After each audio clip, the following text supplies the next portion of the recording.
mas o que eu quero focar é na questão de um mundo espiritual que existe. Olhe para mim, porque isso é fundamental para você lidar com a sua vida, sua casa e tudo que ocorre.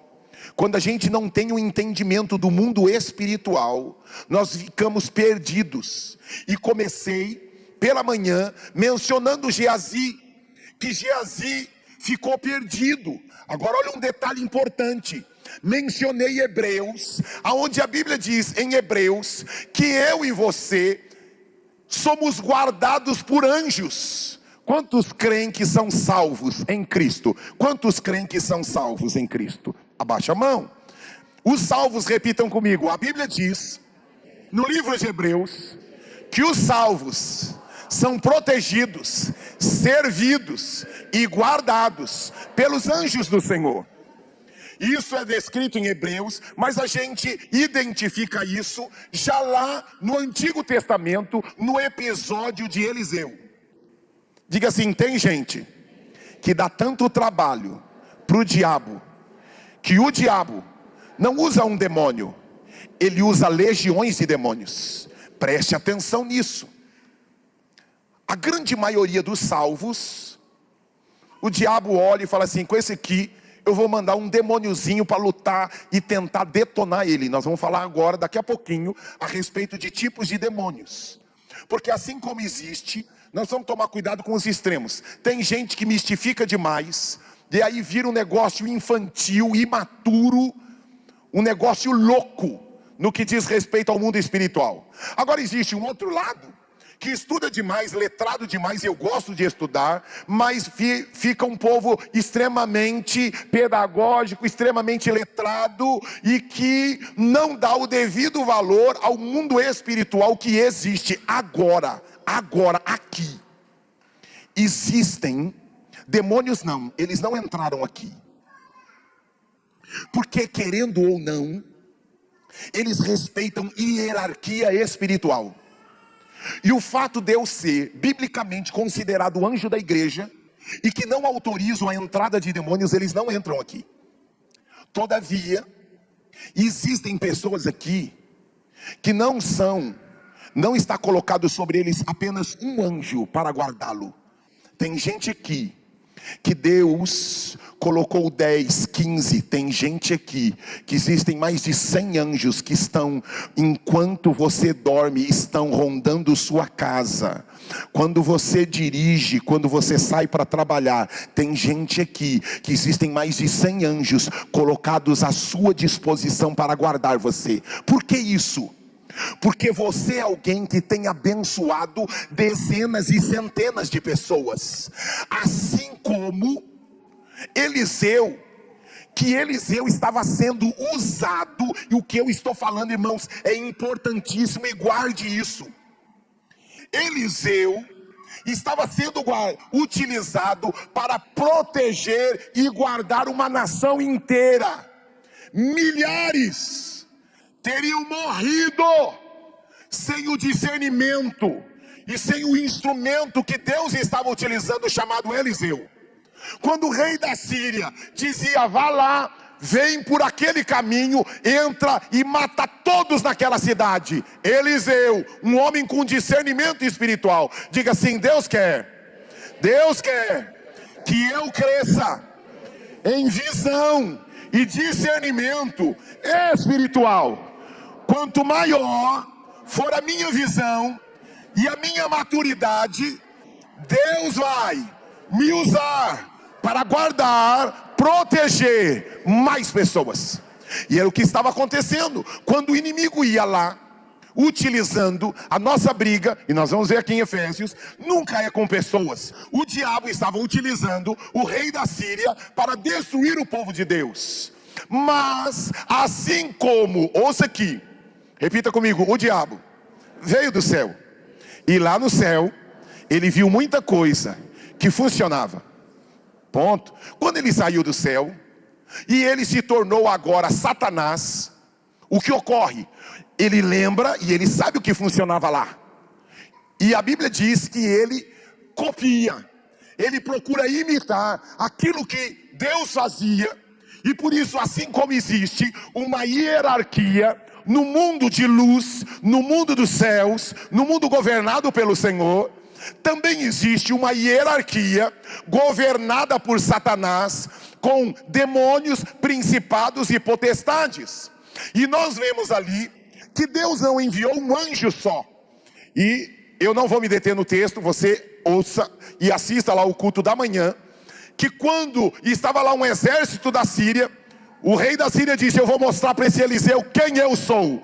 Só que ele esqueceu que Eliseu também tinha do lado dele o verdadeiro eu sou. E o diabo mandou um exército para matar e destruir Eliseu. Mas o exército de Deus sempre é maior. Repita comigo: o exército que Deus coloca para me guardar e para me proteger, sempre, diga sempre, sempre é maior. Geazi, por falta desta visão e desse entendimento, ficou apavorado. Diga assim: quando eu não tenho visão espiritual, eu fico apavorado. É o que aconteceu. Este texto foi deixado para o meu e para o seu ensino. E depois falamos de Daniel. Daniel também estava orando e jejuando. E a Bíblia diz que naquela luta, um anjo do Senhor estava trazendo a resposta de Deus. Só que, todavia, o anjo não conseguiu prevalecer contra o principado chamado Reino da Pérsia. Aquele principado apontava para uma autoridade no mundo satânico. E o que ocorre? O anjo não conseguiu resolver.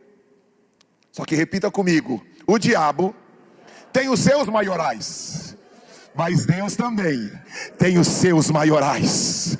Quando Deus viu que Daniel estava orando e o anjo que havia sido colocado para enviar a resposta não estava conseguindo, sabe o que ocorreu? Deus chega e fala assim: vá lá, Miguel, e resolve essa parada e mostra quem é que manda naquele negócio. Você pode aplaudir ao Senhor por isso? Glória! Agora, o que ocorreu ali? Havia uma perseverança. Diga assim: o que destrói as forças das trevas não é ficar girando no manto, não é derramar 2 litros de óleo, não é receber a imposição de mão de um apóstolo, de um bispo, de um vice-deus. Não. O que destrói as armas de Satanás é algo chamado obediência, submissão e reconhecimento de quem é que manda de verdade. A gente pensa, não, aí tem uns carinhas aí, porque brasileiro é místico, irmãos. Brasileiro gosta, eu tenho a espada de Miguel, de Gabriel, de Rafael. E aí começa a entrar tudo no livro dos apócrifos, né? De Juliel, de Uriel. Porque alguns rabinos acreditam aí que existe 7 ou 8 arcanjos. Mas não me importa para mim se tem 7, se tem 8. O importante para mim é que eu tenho o Espírito Santo dentro de mim. Então eu tenho quem manda em todos eles. E quando ele vê aquilo que eu preciso, ele diz: vai lá e resolve isso. Amém? Diga assim: eu não preciso me preocupar. Porque tem alguns irmãos que entram numa linha infantil, que tem aparência de espiritualidade, mas tem infantilidade. Senhor, envia Gabriel, envia Miguel, envia Senhor Uriel, me envia o Rafael. Não, irmãos. Senhor, eu creio que o teu Espírito está comigo, e a tua palavra diz que 1000 cairão ao meu lado, 10.000 à minha direita. Não sei se virá Rafael, se Miguel, se Gabriel. Eu sei de uma coisa: o Espírito do Senhor está sobre mim, e Ele me ungiu para pôr em liberdade os cativos. Amém, irmãos? Agora isso é importante e muito importante. Por quê? Abra sua Bíblia em Efésios, agora vamos. Efésios, capítulo 6. Efésios, capítulo 6, verso 10. Olha que coisa que importante. Abra sua Bíblia, a sua. Nós vamos projetar aqui, mas é importante que você tenha os seus olhos fixos naquilo que é o seu dia a dia. O que começa antes de falar da armadura de Deus, vai falar a respeito de quem, irmãos? Olha que coisa louca, olhe para mim aqui, achou Efésios, olhe para mim. Antes de falar da armadura de Deus, ele está tratando a respeito de que assuntos? Relacionamento pai e filhos. Filhos, pais. Marido e mulher. Por quê? Porque a nossa maior luta começa onde? Dentro da nossa casa. Você veio ouvir a voz de Deus? Quando ele vai tratar a respeito de armadura de Deus, isso é despertado pelo Espírito Santo. Fale sobre armadura. Quando ele estava falando de como o pai tem que se relacionar com o filho com o pai, o marido com a esposa com o marido. Nesse momento parece que o Espírito Santo diz assim: pá, eureka, deixa eu mostrar o segredo de uma família de sucesso. Quantos querem ter uma família de sucesso? Segredo de uma família de sucesso não é dinheiro, não é casa própria, não é diploma em Harvard, em Oxford, viu? O segredo de uma família de sucesso é entender o que é a armadura de Deus. Amém. Vamos aqui então. Quem achou, diga eu achei. Efésios, capítulo 6, verso 10. Quanto ao mais, porque ele já estava falando do relacionamento. Repita comigo assim: tem muita coisa que não adianta eu ficar recebendo um monte de orientações. Se eu não tiver a armadura de Deus, não vai funcionar. Irmão, tem pai, quem aqui, pais de adolescentes, jovenzinhos. Quantos aqui são pais de jovens adolescentes? Antes de viajar, a gente faz aquela cartilha de A a Z. Filho, não faça, cuidado, não pegue, não faça, não fique, não. O pai que ama, normal isto. Mas o que eu estou querendo ensinar você é que se nós não tivermos uma armadura de Deus, a gente não vai entender e não vai conseguir resolver os problemas da nossa casa e da nossa família. Olha lá. Quanto ao mais, sede fortalecidos aonde, irmãos? Sede fortalecidos aonde? No Senhor. E na força de quem, irmãos? Do seu poder. Diga assim: eu tenho um Senhor na minha casa. O que é Senhor, irmãos? É quem manda, quem domina. Diga assim: na minha casa tem aquele que domina.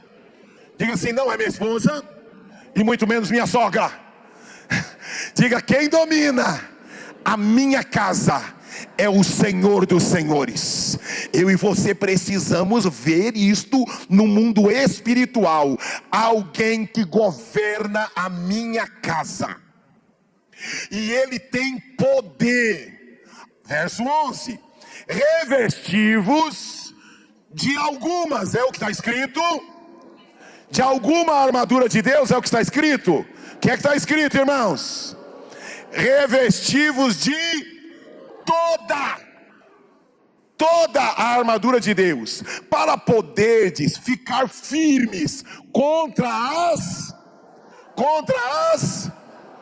Diga assim: a Bíblia está me dando uma dica, que o diabo vai preparar ciladas para minha vida, para minha casa, para o meu casamento, no meu trabalho, na minha cidade. Existem portas, irmãos, que não foi Deus que abriu. Existem oportunidades que não foi Deus que colocou aquilo.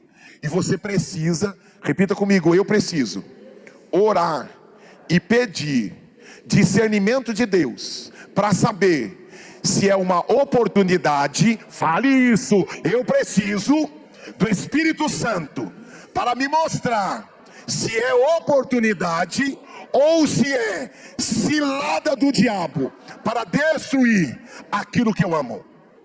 Você entende? Você veio ouvir a voz de Deus? Irmãos, como eu e você precisamos guardar a palavra de Deus no nosso coração. Deus está dizendo que existem coisas que não foram oportunidades criadas por Ele, foram ciladas, preparadas. Vocês, olha que oportunidade maravilhosa, pastor, que oportunidade. Não, não é oportunidade, é cilada do diabo. Ai, aquela casa, mas aquele carro está numa promoção, mas aquele negócio, eu não posso perder essa oportunidade. Cuidado. Uma oportunidade de um emprego, aquela moça, aquele moço, não é oportunidade, pode ser uma cilada do diabo para te tirar da estrada que Deus sonhou e projetou para a sua vida. E como que a gente vai descobrir isso? Só espiritualmente. Geazi não entendia nada. Nós precisamos orar dizendo: Espírito Santo, mostra aquilo que os meus olhos naturais não veem. Repita comigo: muitas vezes. Muitas vezes, diga centenas de vezes, milhares de vezes, eu vou precisar orar pedindo: Espírito Santo, mostra o que os meus olhos não veem. Você entende isso? Mas pastor, aquela mocinha para o meu filho, aquela mocinha parece ser tão bonitinha, ela é tão educadinha, é de uma família só. Você não sabe que foi um demônio que separou aquela mocinha bonitinha para matar o seu filho. Aquele mocinho tão educadinho, tão cheirosinho, com tanto diplominha, não é uma oportunidade, é um enviado do quinto dos infernos para roubar a paz da sua casa. Como que a gente enxerga isso? Ele era tão educado, ele era tão gentil. Só Espírito Santo mostra o que os meus olhos não veem. Amém? Está aqui. Porque a nossa luta, verso 12, a nossa luta não é contra sangue e carne. Repita comigo: eu não posso ficar armando barraco na minha empresa, na minha família, em tudo quanto é lugar. Diga para quem está pertinho de você: o barraqueiro, baixa o facho. Irmãos, como tem crente barraqueiro. Cuidado, barraqueiro, baixa o facho. Normalmente quem é barraqueiro, quantos vieram ouvir a voz de Deus? Normalmente quem é barraqueiro? Quem não parou para ver aquilo que só Deus está vendo. Aí quando a gente não enxerga o que Deus está enxergando, a gente arma barraco. Senhor, eu tenho um Senhor na minha casa e na minha vida. Deus está no controle de todas as coisas. Deus está no controle de todas as coisas. Repita: Deus está no controle de todas as coisas, porque eu amo e dependo dele. Amém? Sequência do texto. Vamos lá. Nossa luta não é contra a carne e nem contra o sangue, e sim contra quem, irmãos? Contra quem, irmãos? Segura aí o texto aí. Principados. Vamos entender? Para você lutar contra um inimigo, você precisa saber o que o inimigo faz, naquilo que ele é bom. O que é que um principado faz? Olhe para mim. Principados, eles governam cidades e nações. A gente está acostumado com o demônio lá do último escalão.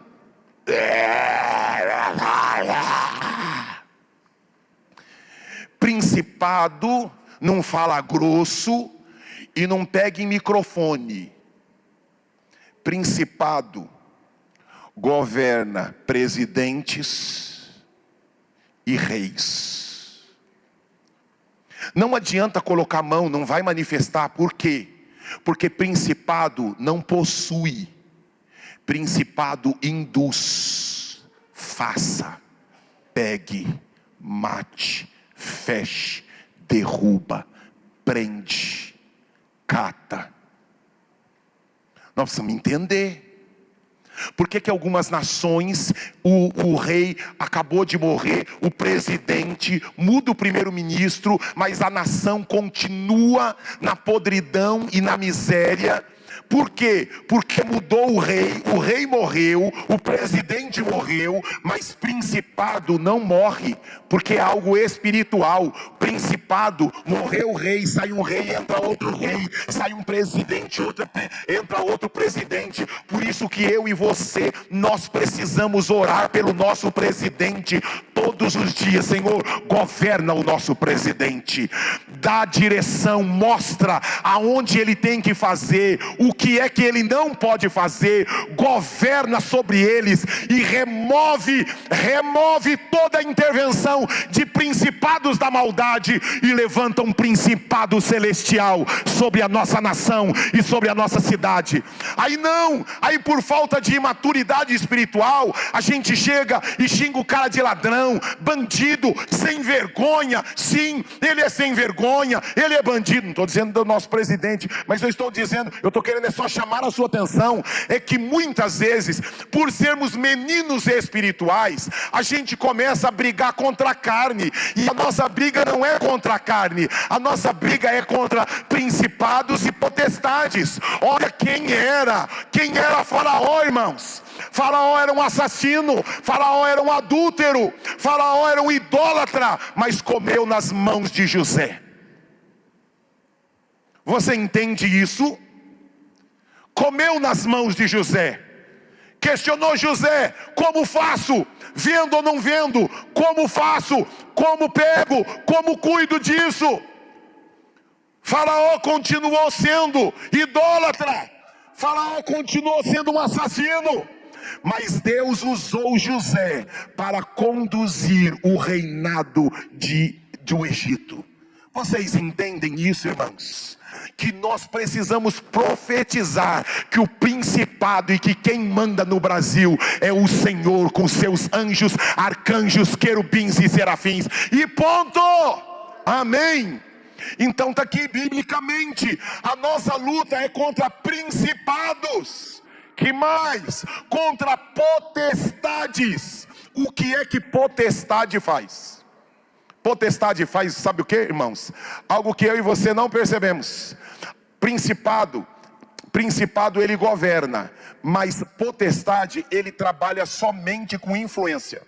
O que é com influência? Normalmente, autores de músicas, escritores de novelas e de séries, escritores de livros, são muitas vezes governados por potestades. O que a potestade faz? Ela muda a cultura de uma nação, de uma cidade e de uma região. Você começa a perceber que a quantidade de pessoas com problemas de lesbianismo, de homossexualismo, começa a crescer absurdamente. Existe uma potestade trabalhando na mente, mas nunca tive ninguém na família. Mas existe uma potestade trazendo influência através da música, através de filmes, através de séries, e sem você perceber, aquilo que você abominava começa a ser algo normal. Porque a potestade, insisto novamente, potestade não vai falar grosso em microfone, potestade não vai ficar caindo no chão, estribuchando. Potestade, eu e você não podemos chegar perto. Que deixa eu dizer uma coisa para você: todo o seu conhecimento não faz cosquinha, nenhum principado e nenhuma potestade. Se o Espírito Santo que está em você não se levanta e se coloca na sua frente, você é destruído. A gente não luta, a gente lembra que ele disse: eu sou o seu escudo e a sua fortaleza, eu irei adiante de ti e guardarei você. Aí por falta de entendimento, a gente começa a brigar com o filho. Eu cresci, eu tenho filho para ser homem, eu tenho filho para ser mulher, filha para ser mulher, meu filho potestade começa a atuar com influências. Tem lugar que todo mundo que vai para lá começa a se envolver com drogas ou com bebidas. O que é isso? São potestades. Tem determinados bairros, cidades que todo mundo começa a se divorciar. Vocês já viram que tem lugar que o índice de homicídio, de brigas, ele é absurdamente altíssimo. Por que isso? Porque existe uma potestade lá. Quantos aqui são da época do Triângulo das Bermudas? Quantos aqui lembram de Triângulo das Bermudas? Nossa, irmão, só Triângulo das Bermudas, ninguém? Havia um lugar, não me lembro com exatidão o lugar, que todos os navios, embarcações que passavam por aquele lugar, todos que passavam por aquele lugar morriam e nunca mais eram encontrados. Até que Deus mostrou para um grupo de pastores que havia uma potestade naquele lugar, uma potestade de morte naquele lugar. Já viram em estrada, se você conhece algum lugar onde você identifica que naquele lugar toda hora tem um carro capotado, toda hora tem um assassinato, toda hora, o que é que eu e você temos que fazer diante disso? Não é ligar lá pro prefeito, pro governador, dizendo que tem que colocar um guarda lá. Tudo bem, isso também faz parte, mas o que eu quero que você entenda é que pode estar havendo a atuação de uma potestade naquele lugar. Aí um grupo de pastores pegaram um barco e foram para lá e ficaram durante dias orando e repreendendo toda a potestade de morte que atuava naquele lugar. E sabe o que ocorreu? Depois daquele dia, nunca mais nenhuma embarcação afundou ou desapareceu naquele lugar. Como eu e você precisamos discernir, tem rua, irmãos, que parece um verdadeiro inferno. Aí você fica querendo ligar para a polícia, porque aquele cara não deixa você dormir. Mas aí morreu ele, entrou outro, veio outro, e veio outro, e veio outro. E você não entende que existe uma potestade querendo destruir aquela rua. Sequência do texto: principados, potestades, e o que mais, irmãos? Que mais?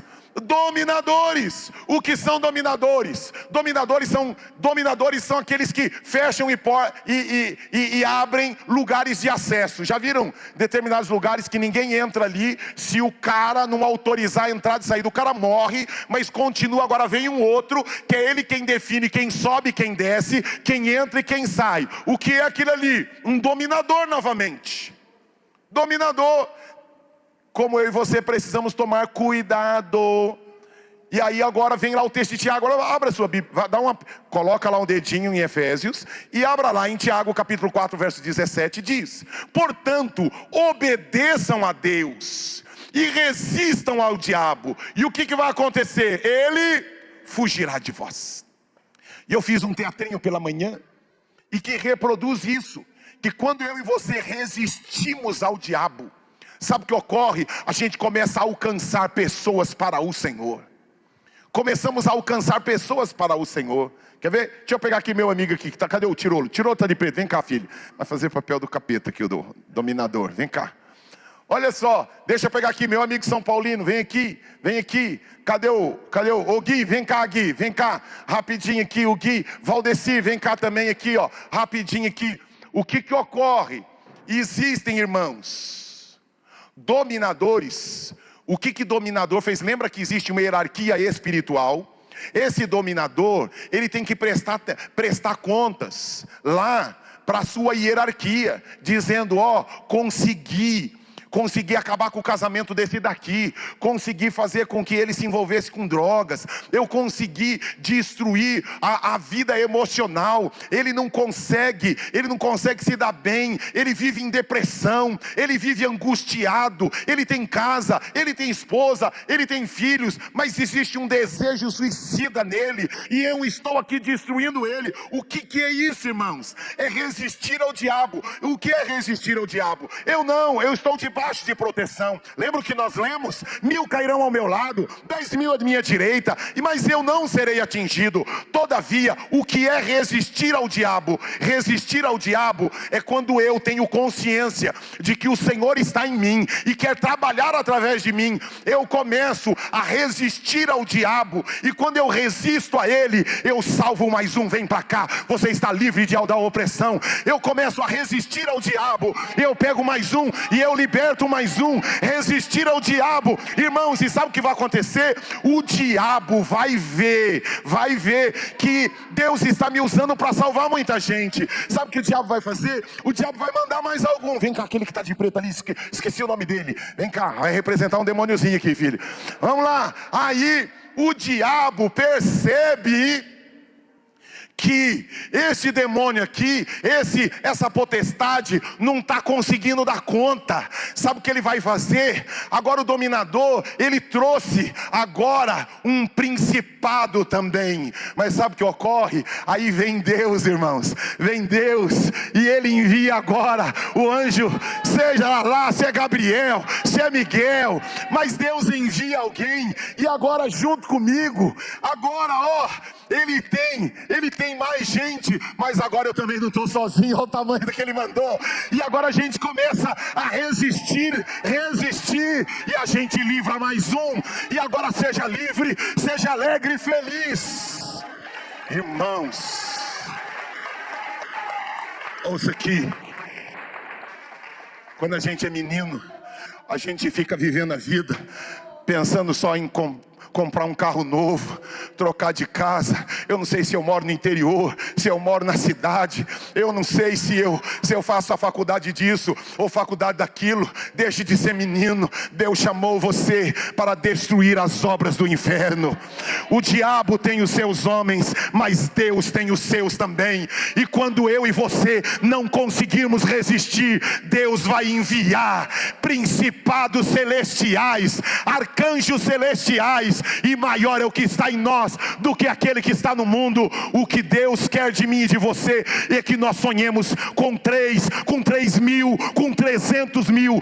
Deus vai nos usar para abençoar muita gente. Amém. Agora eu e você precisamos ser ativados, irmãos. Alguns de nós estamos vivendo a vida. Eu estou feliz porque eu tenho agora uma casa própria. Eu estou feliz porque eu comprei um carro 0 quilômetro. Tu é uma ameba gospel. O que é que traz alegria para o seu coração? Um carro, uma casa, sua ameba. Vou chamar ameba com amor e carinho, sabe, irmãos? Irmãos, nós estamos na casa de Deus. Nós estamos vivendo muitas vezes como se existisse só o mundo material. Não, irmãos, existe um mundo. Deus quer abençoar você. Deus é poderoso. Irmão, se pegar Bill Gates, Elon Musk, se pegar o indiano lá que é o novo trilionário da história da humanidade, se juntar todos os trilionários que existem no mundo, não fazem cosquinha naquele que é o Senhor dos senhores. Agora eu e você precisamos entender que o que nós mais precisamos, cuidado. As pessoas estão brigando por poder, elas estão brigando por posição, elas estão brigando por seguidores. A nossa luta não é contra a Assembleia de Deus, a nossa luta não é contra Lula, a nossa luta não é contra Bolsonaro, a nossa luta não é contra o sistema deste mundo. A nossa luta é contra principados e potestades, e nós vamos resistir a eles e cravá-los na cruz do Calvário. É aqui o seu lugar, é aqui o seu lugar. E enquanto isso nós vamos reinar em Cristo, reinar em Cristo, reinar em Cristo, reinar em Cristo. Glória, glória. Lute pela sua casa, lute pelos seus filhos. Mas meu filho está bem, ele está saudável, ele tem uma boa faculdade. A minha filha, ela é doutora. Tu é uma ameba também. Irmãos, nós não sabemos quanto tempo de vida nós temos. A maior alegria de um pai e de uma mãe deve saber e ter convicção de que o nome do filho está escrito nas palmas do Cordeiro. E que um dia, quando o mundo terminar, nós não sabemos, eu não sei quantos dias de vida eu tenho. Por 2 vezes a morte ficou do meu lado, e eu vi que havia chegado o meu fim. Disse isso para minha esposa. 2 vezes eu a vi do meu lado, e eu disse: Senhor, eu não sei se é a hora, Se é a hora, eu glorifico o teu nome por aquilo que eu vivi aqui, mas eu quero lhe pedir, Senhor, prolonga os meus dias nesta terra, porque eu quero ver ainda milhares se rendendo diante de ti. Senhor, eu quero ver os meus filhos alcançando milhares. Se acabou aqui, Senhor, eu me rendo. Eu não me rendo a ela, eu me rendo a ti. Eu não devo nada a ela, eu devo a ti. Se o Senhor pode me usar, se o Senhor pode multiplicar os meus dias, eu quero lhe pedir, Senhor, me dá longevidade. Eu quero ver a tua glória na terra dos viventes. Eu não pedi que eu quero ver o meu filho em Harvard. Gostaria, mas uns não entraram. Eu gostaria de ver os meus filhos em Oxford. Não entraram também. Mas eu tenho visto meus filhos alcançando moradores de rua, abençoando pessoas, tendo o desejo de servir a Deus. E eu tenho dito, Senhor, esta graça me basta. Eu sei que Deus vai cuidar deles. Tenha uma visão além, irmãos. Eu estava lá na Inglaterra, quando eu entrei no colégio de George Miller, um homem que foi alcançado, utilizado para salvar milhares e milhares de crianças. Eu comprei 2 livros em inglês, que era utilizado para cuidar de crianças. Cheguei, peguei a namorada do meu filho 1, namorada do filho 2. Peguei e falei assim: assim como Deus usou George Miller para alcançar milhares de crianças, se vocês são aquelas que Deus escolheu para se casarem com os meus filhos, eu quero que vocês peguem este livro e sonhem com os milhares que Deus vai usar vocês. Eu não quero nora, eu quero filhas que serão cheias do Espírito Santo. Quando nós estamos felizes, irmãos, a namoradinha do meu filho é bonitinha, cheirosinha. O namoradinho do meu filho é todo playboyzinho, ele tem um carro 0 quilômetro. Não vou chamar de ameba. Glória a Deus, vocês não são amebas. E vocês são regenerados, santos dos céus, separados pelo Cordeiro de Deus. Vamos continuar o texto que eu tenho que acabar, misericórdia. Vamos lá, olha o texto de Efésios. Efésios, olha, eu nem terminei. Vamos lá, Efésios, volta lá, filha. Até a Bia achou que eu tinha terminado, eu não terminei, filha. Vamos lá, olha lá. Cuidado com a sua casa desocupada. Repita comigo assim: eu preciso tomar cuidado, porque muitas vezes a minha casa não está cheia de demônios, mas todavia a minha casa também não está cheia do Espírito Santo. Você entende isso? Olhe para mim. Aquele que tem ouvidos, ouça o que o Espírito diz à igreja. Tem muitos aqui, que os seus filhos não estão cheios de demônios, mas eles também não estão cheios do Espírito Santo. Isso significa, aquele que veio ouvir a voz de Deus, seus filhos estão com casa vazia. Casa vazia é algo perigoso. A qualquer momento pode alguém bater na porta e dizer: cheguei.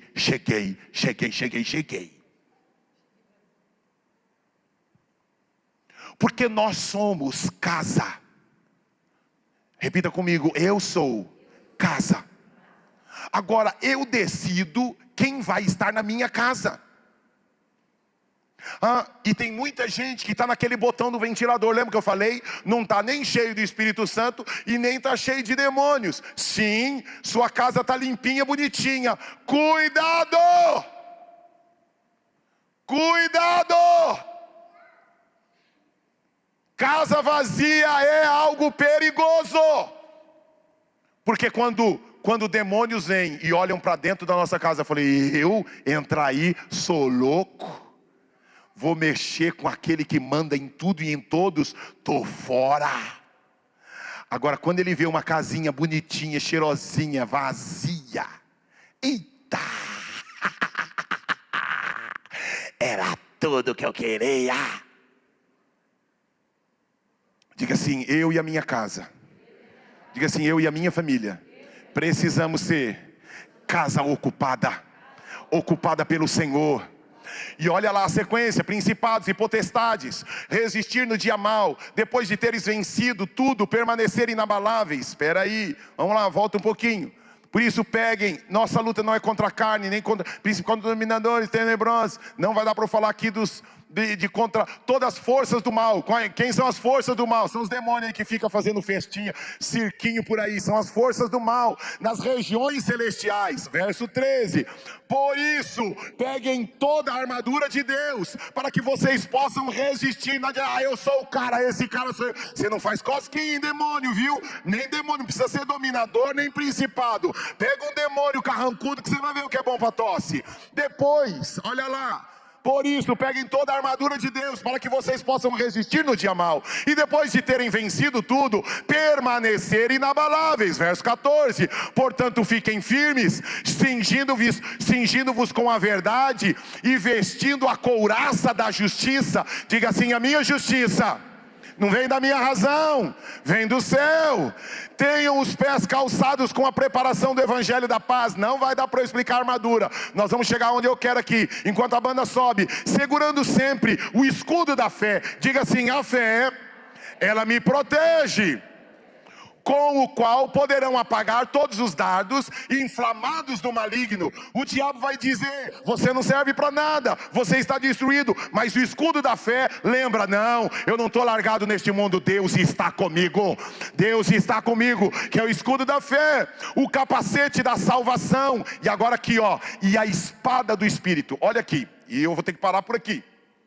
A espada é o único na armadura que é a arma de ataque. O resto é a arma de proteção. Repita comigo assim: a espada é a única arma de ataque. Os demais componentes da armadura de Deus, eles são de defesa. Você entende isso? Escudo, capacete. Agora, é com a espada que a gente luta. O que é a espada? É a palavra de Deus. Com o que é que Jesus venceu a Satanás? Está escrito. Por isso a importância de nós lermos. Eu vou matar seu filho. Meu filho? Não. Nasceu na minha casa, e na casa do justo a voz de júbilo e salvação. Mas ele não me busca, mas sobre ele está a bênção do Senhor. Enquanto eu viver, a proteção do sangue está sobre ele. A proteção, eu declaro que ele é semente bendita do Senhor. Mas ele, olha as presepadas que ele está fazendo. Ele nasceu em um lar, e ele é santificado por causa da minha santificação. Mas isso é um filho espiritual, não é esses pai ameba, deixa lá largado, feliz que o filho está fazendo uma boa faculdade. Não, aí é ameba. Filho que tem visão, pai e mãe que tem visão espiritual. O diabo vai tentar destruir, matar. Baixa o faixa aí, demônio.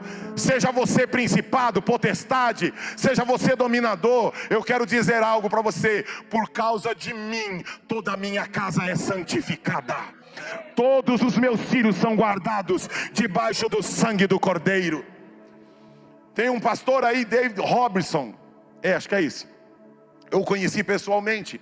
Ele contou para um grupo de pastores, eu estava lá naquele dia. Ele disse: meu filho chegou na adolescência e ele não quis saber mais de Deus. Acabou se envolvendo com drogas. Mas eu sempre profetizei que os anjos do Senhor o guardariam e o protegeriam. Até que teve um dia, eu estava na minha casa, meu filho já tinha por volta de 24 anos de idade. De repente o telefone tocou. Eram por volta de 2, 3 horas da madrugada. E naquele horário, eu estava de joelhos, que me bateu uma aflição no coração. E eu me levantei pela madrugada e comecei: Senhor, eu não sei em que lugar do mundo está meu filho, mas eu declaro que, Senhor, aonde ele estiver, os teus anjos o guardem. E naquele momento, minutos depois, toca o seu telefone. E ele diz: pai, o que é que eu faço? Falei: filho, aonde você está? Falou o nome da cidade. Falei: pai, todos os meus amigos, eles estavam em 5 amigos. Os meus 4 amigos acabaram de morrer, pai. Os 4 meninos morreram de overdose. Mas pai, eu vi um homem de branco entrando dentro da minha casa, deste apartamento. Este homem segurou na minha cabeça, dobrou a minha cabeça e me fez vomitar toda a droga que eu e os meus amigos haviam consumido. Eu vomitei tudo aquilo, e quando eu recobrei, eu olhei e vi que todos os meus amigos estavam mortos. E aquele homem de branco diz: vim aqui, porque existe alguém orando por você. Pai, naquela hora, eu tinha certeza que era você. O que é que eu faço, Pai? Ele disse: ligue para a polícia. E eu estou indo pegar um avião, estou indo agora para encontrar você. Irmãos, como a gente precisa deixar de ser menino em relação à nossa casa, nossa família, nossos filhos, nossa empresa, o bairro onde a gente mora. Nós estamos querendo fazer um abaixo-assinado para tirar aquela família, para tirar aquele morador do condomínio. E a gente não entende que existe um demônio destruindo aquela família, destruindo aquele bairro, aquela cidade. Mas porque a gente é menino, a gente acaba brigando com pessoas sem entender que existem principados, potestades, dominadores. Nós somos seres espirituais, temos um corpo, mas temos a direção do Espírito Santo. Que prazer em ter você aqui em nosso culto, assistindo ainda aqui online. Eu queria te fazer um convite. Você que sentiu a graça do Senhor atrair o seu coração, quero convidar você a aprofundar ainda mais esse seu contato e conhecer ainda mais deste evangelho poderoso e salvador. E você vai estar vendo aí os nossos contatos, o QR Code, para você ter os nossos contatos e mandar uma mensagem dizendo que você quer conhecer mais deste evangelho da graça poderosa do Senhor. E também você que estava distante, mas a graça do Senhor está atraindo você, a palavra do Senhor tocou no seu coração e você quer se reconciliar com o Senhor Jesus. Também mande uma mensagem, coloque o seu celular aí nesse QR Code, mande para a gente uma mensagem dizendo: olha, eu quero voltar, eu quero caminhar com Jesus novamente, e nós vamos fazer um contato com você. E você também que já tem ouvido esta mensagem na sua casa e se decidiu: eu quero descer as águas do batismo, eu quero confessar publicamente que Jesus é o Senhor da minha vida, eu quero experimentar algo novo de Deus para minha vida. Você também nos mande uma mensagem e eu tenho certeza que aquele que começou uma boa obra em você, ele vai aperfeiçoar. Conte com a gente, a família, a comunidade da graça em São Mateus está aqui para te servir. Um beijo grande, até a próxima mensagem, até mais, tchau, tchau.